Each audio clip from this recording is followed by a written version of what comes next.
Well, we're going to talk about the 3-year-olds. I'm glad I waited to do this list because I wasn't, my earlier videos from the earlier part of the week, if you heard me talking about the upcoming races, I was guarded with respect to Arrowhead Hanover. Would he go out and race well? I didn't want to give Tyler too much information. I just told him, hey, he's coming in off a kind of a flat race with a high GGT. He's a nice horse, drive him how you ever want, just maybe be a little conservative. And that's exactly what he did. He raced the horse great, and the horse raced great. Arrowhead Hanover come back with a mile and 55. Next week, Buckeye, our Stallion Series. It's going to be a lot of people say why. I had to get my head around it also. I'd rather race him in the Consolation, and as of right now, he likely will make the Consolation. I don't want to race him in the final. The Go and those horses are in there. I'd rather not tangle with them. If we could hit Consolation, Stallion Series, and the B division of the Beal, that would be ideal. That would be perfect for me. So we're going to the Stallion Series with Arrowhead Hanover's next start.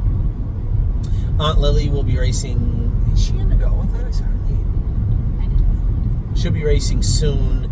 It's been a chore to keep her consistent, quite frankly, this summer, but we are working on it. We know how we had her very good, and we're trying to continue to duplicate that over and over and over again. It hasn't been completely successful. I almost did it again. You just put her in snow. I did too, this stupid thing.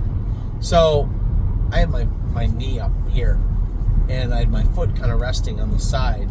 If you look at the 2-year-old video, I did what I did, and I changed the mode of the car, and it kind of scared me for a second. Just got to remember to keep my feet off that. So Aunt Lily, it's just a matter of get her right, rinse and repeat.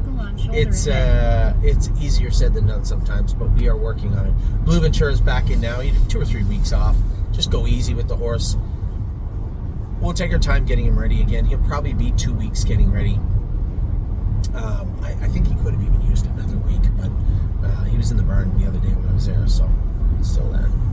So, but I do like Blue Ventura. You know, this class will slow down a little bit. It should. I didn't watch it the last 2 weeks, but it should, and I'm certain it will.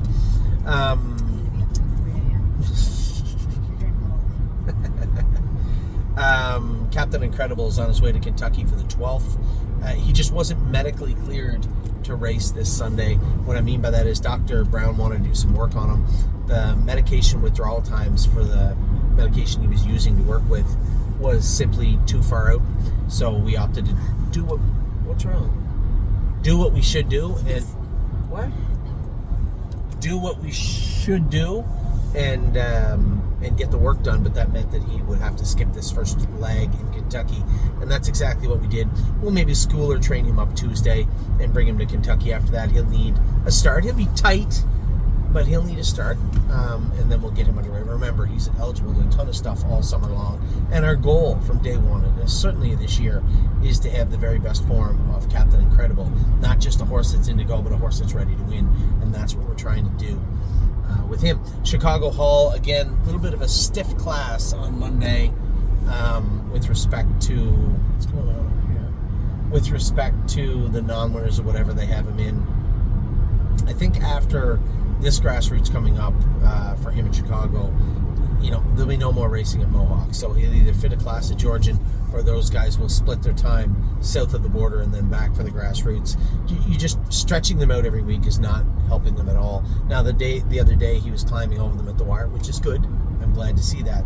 But finishing 5th climbing over them, it sounds great, but the math just always isn't that pleasing at the end of the day, especially when you're looking at a horse that can generate X amount of dollars. It makes no sense to race him over his head, and that's sadly what has happened, and no fault of Dominic. It's just the way that the classes have filled up. I just think we can do better.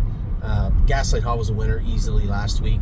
If not for the 7-hole, he'd probably be 7 to 5 morning line on Wednesday, and these are classes that Chicago Hall would decimate also, whether it be the Meadows or there or anybody anywhere else. So we're going to take a very close look at these horses' schedules on and off the OSS, because I'm not going to fill classes for Mohawk anymore with Chicago Hall. It just makes no sense. Foxy Seaside, an easy winner tonight. I kind of predicted that. Her gait was better tonight. We made a few little shoeing adjustments. Now she got soft pace up front. Tyler did a great job with her, and she really just jogged at 55-1. That was a very, very good mile tonight, and a great drive by Tyler Angus. Freedom Hill is back in now. We'll get her prepped and ready to go for her next Buckeye. Now there's a 4 type situation. Gaslight Hall, a winner last week. That'll go a long way for his confidence. Now this week Tyler is going to drive him. I can't make it back from Kentucky in time, but my instructions will be simple. Just don't beat him up, right? Get him away. You're third over and closing on the end of it, so be it.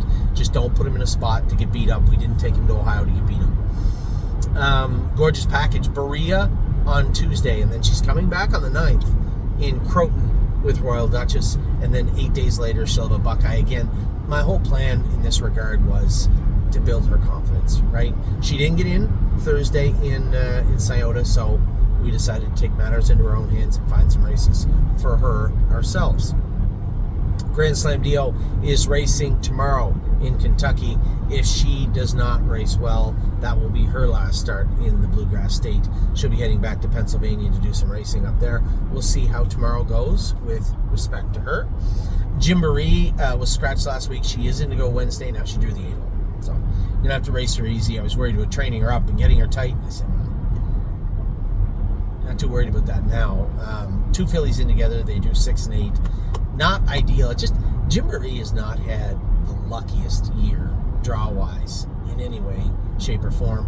And hopefully that will change very soon. Manhattan Money will race in the Stallion Series also next Saturday at the Meadows. He got a week off, but for the most part, he's been going pretty regularly. I'm not too concerned with the week off for Manhattan Money. Melisandre, I said she's been racing okay, but I would like a bigger field. Her to draw 2, 3, 4 with an 8 or 9 horse field, go a big half in front of her, and her kind of knife through and pick up a nice lifetime mark. That would be what I would hope to have happen with Melisandre, but we will see.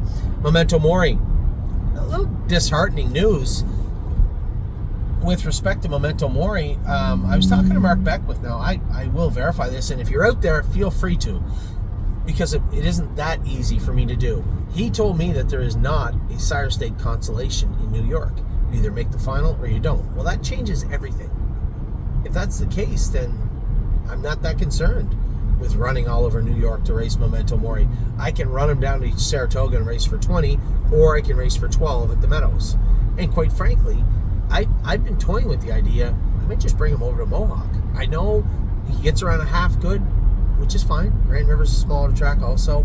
I just think if we could get him into the Nowners of 4, Nowners of 5, even into that optional 70 that we had driven in towards the end of the year. I know 2024 is 2024. This is 2025. And what are we going to do? What is going to make the most sense with Memento Mori? Honestly, if there is not a consolation for the Sire Stakes, then that changes everything moving forward. So I do want to look into that. And the easiest way would be to have somebody that knows confirm it. So in this respect, I know I tell you, don't worry about emailing me, I'll know. I may know, but feel free to email me if you are certain. Not if you think, not if your buddy says, but if you're certain. Is there a 3-year-old Sire Stake consolation for the 3-year-old trotting New York Sire Stakes? That's my question to you. NASA, I'm going to give him 10 days in the field. He just looks like it. Yeah, he came over here, this horse, he got beat up 2 starts, made a break, jumped himself, made a break, then we got him qualified, put him in the other day. He just looked present. Kind of looked like Ollie's team did. He just looked present. I just need to see more from him. And I don't get the feeling that he's holding back, and I already know he can go faster. I see his lines the same as you do. So I'm just going to give him a little break. Not a long break, 10, 15 days, something like that. Just some time off to freshen him up, and then we'll bring him back sharp. Resolve Indeed, easy formula. Just stay away from 154 miles. We took her from where she had to trot in 57 to a place they went in 54. Not a good business decision at the time, but they never, ever go in 154 in that class.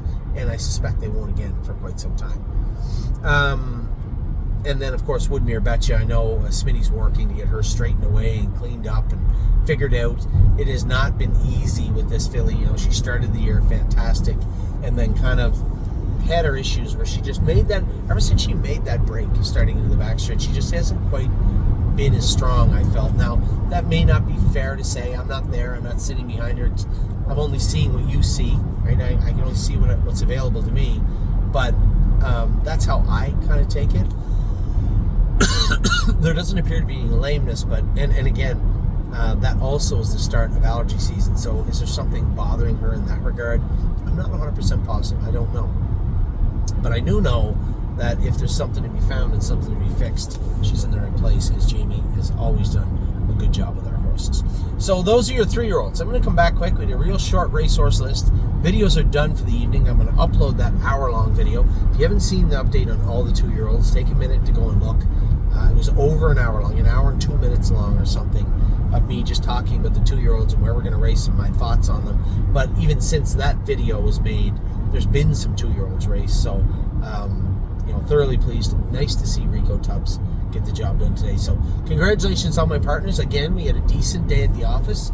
A couple of horses. I don't think there was too many surprises, so to speak.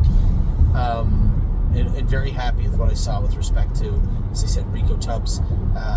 Looks like Money raced good also. And even Perfection Hanover, who is leading, did race pretty good today. So with that, take care. I will talk to you soon. Have as I said, a great rest of your weekend.